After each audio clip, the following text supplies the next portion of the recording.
Pourquoi, moi qui ne suis pas musulman, je suis là aujourd'hui? Parce que je crois que je suis resté fidèle à mes engagements adolescents d'égalité entre les individus, d'amour du prochain et du fait que, à la table de la République, chacun doit avoir les mêmes droits. Qu'il n'y a pas une communauté qui devrait être reléguée au bout de table, ne pas avoir les mêmes droits que les autres, et qu'il y aurait effectivement deux types de communautarisme, comme le cholestérol, le bon et le mauvais. La France est forte de ces communautés s'ils ne se transforment pas en communautarisme. Mais pour qu'ils ne se transforment en communautarisme, il faut que chaque communauté soit respectée. Si des gens qui appartiennent à une communauté ne se sentent pas respectés, ils vont se réfugier dans le communautarisme. Et donc, si l'on veut éviter ce piège, eh bien, il faut traiter chacun sur le même pied d'égalité. Pourquoi ce thème aujourd'hui, l'islam au défi, la République au défi de l'islam? C'est pas un thème qu'on aurait eu il y a 20 ans. C'est nouveau. Et c'est à la fois le signe d'un problème et d'un progrès. C'est parce que ce qu'on appelle à tort, parce que ce n'est pas le bon mot, mais prenons ce mot, l'intégration marche bien, qu'il y a cela. Parce qu'il y a 20 ou 30 ans, la question n'aurait pas été posée parce que les musulmans n'exigeaient pas, ne demandaient pas des droits égaux avec les autres. Et que c'est parce que désormais, les générations, et on le voit au déjeuner, on le voit quand on rencontre les gens, effectivement, tous les gens dont le recteur Boubacar a parlé, ils se disent je suis français comme les autres et je n'ai pas à être dans une file d'attente sur un strapontin ou sur une place minoritaire, j'ai ma place comme tout le monde. Ça peut créer des crispations chez ceux qui estiment que non, il y a des classes différentes de citoyens. Aujourd'hui, on voit bien que la laïcité, qui est un cadeau de la République, qui est un terme merveilleux, qui est un bienfait, la laïcité, pour reprendre l'expression de Jean Bobéro, qui est le vrai spécialiste de la laïcité, qui n'est pas quelqu'un qui agite le concept comme cela n'importe comment, qui a travaillé des années et des années, eh bien il y a une laïcité fastifiée, parce que, fort heureusement, il n'est pas de bon ton d'être raciste. Alors parfois on utilise la laïcité pour stigmatiser une communauté et non pas d'autres. Et si effectivement le racisme anti-arabe est plus facilement condamné qu'auparavant, eh bien certains mettent en avant la laïcité pour combattre les musulmans, les arabes. D'ailleurs, derrière le terme de musulmans, ils mettent aussi bien ceux qui croient que ceux qui ne croient pas dans un amalgame assez quand même difficile à accepter. Donc, c'est ce concept de laïcité. La laïcité, elle est mise en danger par ceux qui l'instrumentalisent pour combattre les musulmans et pour dénier aux musulmans le fait d'avoir les mêmes droits. Est-ce qu'on peut employer le terme d'islamophobie ou pas? Alors il y a, contrairement à ce que certains disent, non, ce n'est pas un terme qui a été inventé par l'imam Khomeini et par les Iraniens, c'est simplement le fait de ne pas connaître que de dire ça, c'est un terme qui a été forgé par des sociologues français au début du XXe siècle, après la Première Guerre mondiale, et pour désigner justement le racisme à l'égard des musulmans et le caractère de seconde zone qu'avaient ceux qui ont versé leur sang à égalité des autres, voire peut-être même, enfin en tous les cas à égalité des autres, puisque face à la mort il n'y avait pas d'inégalité, et M. Boubacar l'a fort bien rappelé dans cette perspective historique, mais qui avait moins de droits. Donc, mais parlons de racisme anti-musulman, d'islamophobie, mais je veux dire, cette volonté d'interdire même le terme cache quand même quelque chose de difficile à accepter. Mais en tous les cas, quand une jeune femme est agressée dans la rue parce qu'elle porte un voile, de quoi parle-t-on? De quoi parle-t-on? C'est bien une haine de l'islam, des musulmans et de quelqu'un qui affiche sa foi comme il en a le droit dans l'espace public, puisque l'espace public, la laïcité, c'est le droit de pouvoir faire ce que l'on veut dans l'espace public. Les fonctionnaires dans leur fonction, non, mais dans l'espace public, oui. Et donc on voit bien la bataille sur le voile à l'université. Moi je suis enseignant à l'université, madame aussi. Eh bien, je préfère voir des jeunes filles avec des voiles ou des foulards, qui sont des bonnes étudiantes, plutôt qu'elles ne se sentent pas acceptées et qu'elles ne fassent pas d'études. Ou qu'elle est... Enfin, que veut-on? Que veut-on? Et on ne peut pas condamner le communautarisme, mais le susciter dans sa définition la plus étroite. La France est riche de ses communautés. La France est riche de ces musulmans, de ces juifs, de ces protestants, de ces portugais, de ces italiens. C'est ça le projet français. Et en fait, c'est un atout formidable. La diversité, elle est parfois par certains, pas par tout le monde, vécue comme un poids, alors qu'elle est un atout formidable. Elle doit être un atout formidable pour rayonner à l'étranger, et puis aussi, eh bien, si on fait des discriminations, on se prive de talents.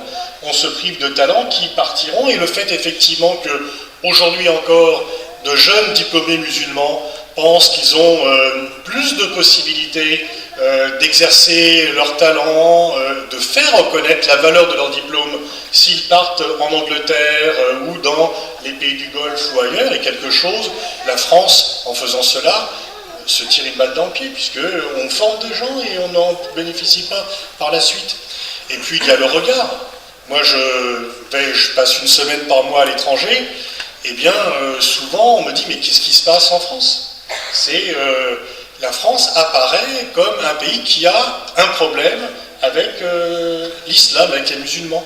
Et cela est vécu de façon négative, pas seulement dans les pays arabes, mais partout. Quand il y a eu cette affaire du burkini, je ne ferais pas que ma femme porte un burkini, mais si quelqu'un veut porter un burkini, c'est une plage, c'est son droit, c'est l'espace public. C'est pas, d'ailleurs, franchement, quand on voit certaines autres tenues, bon, on peut se poser des questions. Pourquoi ce bon? Mais il y a eu, tous les ans, il y a ce qu'on appelle la semaine des ambassadeurs. Tous les ambassadeurs français en poste à l'étranger se réunissent pour échanger professionnellement, des débats, etc. Tous les ambassadeurs que j'ai rencontrés, parce que j'assiste chaque année, me disaient que dans leur pays d'établissement, qu'ils viennent d'Europe, d'Afrique, d'Amérique, on parlait que de ça, comme si le problème majeur de la France avait été le burkini. Si le problème majeur de la France est le burkini, ce pays se porte à merveille. Et dans tous les autres pays, les gens disent mais qu'est-ce qui se passe en France, qu'ils soient des pays musulmans ou non musulmans? Les gens disent mais qu'est-ce qui se passe en France de faire ce problème-là? Et j'avais d'ailleurs prévenu à l'époque, puisque je m'intéresse au sport par ailleurs, j'avais prévenu Tony Estanguet et Bernard Lapasset en disant si on part comme ça, on n'aura pas les Jeux Olympiques, parce qu'on n'attribue pas la fête mondiale du sport à un pays qui, bon, heureusement, entre-temps, Donald Trump a été élu et il a fait bien pire. Bon. Mais voilà. Et donc, si on veut que la France rayonne à l'étranger, il faut qu'elle traite tous ses enfants de la même manière et qu'on n'ait pas ce problème, parce que c'est non seulement un problème de cohésion nationale et sociale, mais c'est également un problème de rayonnement international. Il y a les deux bouts de la chaîne. Il y a les deux bouts de la chaîne, et donc à vouloir stigmatiser une partie des Français comme cela, on se tire une balle dans le pied nationalement et internationalement, et c'est très dommage. Alors, pourquoi? En fait, très honnêtement, il y a encore la mémoire de la colonisation et de la décolonisation, et pour beaucoup de gens, la guerre d'Algérie n'est pas terminée. Il y a quand même cette mémoire collective dans le cerveau reptilien d'une partie des gens. Parce que la colonisation, comme l'esclavage d'ailleurs, ne peut se baser que sur un sentiment de supériorité par rapport à quelqu'un qui est inférieur. Sinon, on ne colonise pas, et sinon, on ne va pas en esclavage. Et puis, il y a les événements internationaux, le terrorisme, etc. L'amalgame qui est fait entre terrorisme et musulmans. Le terrorisme, ce n'est pas une maladie congénitale, c'est le fruit d'une histoire. Je veux dire, le terrorisme, auparavant, il était national. La Première Guerre mondiale, ce n'est pas des musulmans qui tuent l'archiduc Ferdinand. Les assassinats en Russie au XIXe siècle, ce n'est pas les musulmans, etc. Donc, à un moment de l'histoire, des musulmans ont utilisé le terrorisme à des fins politiques. Généralement, ils ont échoué. Généralement, ils ont plutôt desservi la cause qu'ils prétendent servir. Mais on fait un amalgame entre terrorisme et islam. Qu'il y ait des terroristes qui soient musulmans, oui. Mais qu'Andrés Breivik tue 80 jeunes Norvégiens, moi en tant que caucasien, je ne me sens pas concerné, et on ne me demande pas de m'excuser pour dire pas en mon nom, etc. Donc c'est le fait de réduire une partie, de faire un amalgame une partie un tout. Oui, il y a les terroristes musulmans. Non, l'islam n'est pas une religion terroriste. Le recteur a parlé de l'antisémitisme. Il peut y avoir des musulmans antisémites, mais il peut y avoir d'autres catégories islamophobes aussi. Il n'y a pas seulement l'exportation du conflit israélo-palestinien ne crée pas de racisme à sens unique. On le voit bien sur les réseaux sociaux. Moi, les gens qui m'ont agressé à Tel Aviv, ils ont dit des choses sur les Arabes que j'ai bien entendues. Et donc, c'est pas tout à fait bon. Mais c'est vraiment une construction de l'histoire, et on ne doit pas... Le texte du Coran, quand on demande de changer le texte du Coran, c'est contradictoire de parler d'un nouvel antisémitisme et de demander de changer le texte du Coran. Parce que si cet antisémitisme est nouveau, c'est un autre débat. Le Coran, depuis le temps qu'il est écrit, le Coran ne peut pas être rendu responsable ni du terrorisme, ni du nouvel antisémitisme, puisque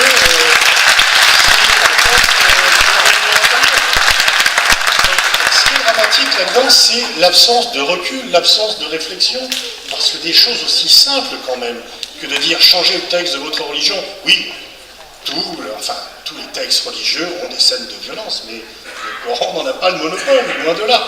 Et donc pourquoi demander aux uns ce qu'on ne demande pas aux autres? Et une fois encore, la logique voudrait que, et on voit bien que c'est une façon de mettre en accusation une communauté pour qu'elle n'ait pas ses droits. En même temps, sur l'autre versant des choses, pourquoi maintenant? Eh bien, c'est le fruit de la réussite. Moi, quand j'étais lycéen, j'étais à Mantes-la-Jolie, à Saint-Exupéry, donc à côté du Val-Fouré, j'avais pas de copains arabes. Pas parce que je les fuyais, mais je n'avais pas de copains arabes, parce que les Arabes, ils allaient à ce qu'on appelle le lycée technique, et peut-être une exception près, ils n'arrivaient pas dans ce qu'on appelait à l'époque le lycée classique. Je suis aujourd'hui parrain, puisque je suis resté fidèle à mon lycée, et je suis parrain de la convention ZEP des élèves qui passent Sciences Po, donc je les vois 3-4 fois par an. Quand je retourne dans mon ancien lycée, je vois un lycée qui est aux couleurs de la France, qui est peut-être même plus, comme c'est le Val-Fouré, peut-être un peu plus accentué, disons. Bon. Mais voilà. Et donc, il y a une formidable réussite. Le hasard de ma vie, c'est que j'ai fait toujours les meilleures écoles, donc Mantes-la-Jolie au Val-Fouré, puis après Villetaneuse comme université. Quand je suis arrivé comme étudiant à Villetaneuse, il n'y avait pas beaucoup d'étudiants arabes. Puis après, les gars qui vivaient à côté sont venus étudier, ils ont passé le bac, puis ils sont devenus. Et aujourd'hui, vous avez plein de musulmans qui sont avocats, ingénieurs, qui sont médecins, qui sont, etc., qui ont des diplômes. Parfois, c'est un peu plus difficile de trouver un stage, parfois c'est bon. Mais cette formidable réussite, c'est elle qui parfois crée les crispations. Donc c'est à la fois un avantage, et en même temps, ça crée chez certains des crispations. Mais donc, c'est pour cela qu'il ne faut pas tomber dans le défaitisme, ni dans le complotisme. Les choses changent à condition qu'on veuille qu'elles changent. Les choses changent si on se mobilise, si on participe au débat public, si on passe des diplômes, si on trouve un métier, si on se bat pour s'affirmer de façon non agressive contre les autres, comme moi je souscris à 100%, je ne suis pas musulman, mais je souscris à 100% à ce que dit le directeur Boubacar. Nous sommes frères en humanité et il n'y a pas de différence entre les uns et les autres. Et donc, et voilà, c'est ça aussi, c'est que il faut voir peut-être le verre. Il y a plus de discrimination à l'égard de musulmans que d'autres minorités, c'est vrai, pour le logement, etc. Et en même temps, donc, il y a encore des progrès à faire. Mais quand on regarde les progrès qui ont été faits, ça donne espoir.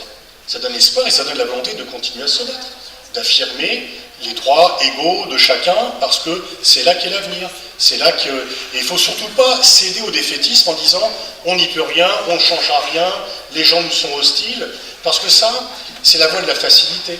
C'est la voie de dire, il ne faut pas se bouger, effectivement, il ne faut pas se mobiliser, il ne faut pas trouver 1 million pour construire une mosquée, il ne faut pas affirmer ses droits, il ne faut pas s'inscrire sur les listes électorales, il ne faut pas se faire entendre sur les réseaux sociaux, dans les journaux, etc. Je veux dire, personne ne vous donnera rien, vous allez prendre les choses vous-même, mais les choses se font au fur et à mesure, et donc il y a quand même un formidable progrès. La France a besoin de tous ses enfants. Elle a bien sûr, Manuel Valls a eu raison de dire que sans les Juifs, la France ne serait pas la France, mais il aurait dû ajouter que sans les musulmans, la France ne serait pas les musulmans. Et si on veut lutter contre l'antisémitisme, il faut lutter avec la même énergie contre l'islamophobie et le racisme anti-musulman. On ne peut pas faire de compétition dans les formes de racisme, on ne peut pas faire de distinction. Si on est pour l'égalité, cette égalité ne peut pas être mesurée en fonction de certains et pas d'autres. Et donc voilà le sens de ma présence aujourd'hui, c'est pour vous envoyer un message de solidarité, parce que en fait, moi j'ai besoin de vous pour que mes enfants, moi je vois mes enfants, ils ont des copains de toute origine, c'est certainement le plus beau cadeau que la France ait pu leur faire, et il faut préserver ce cadeau pour qu'un jour, quand j'ai des petits-enfants, eux aussi puissent avoir des copains de toutes origines. Je vous remercie.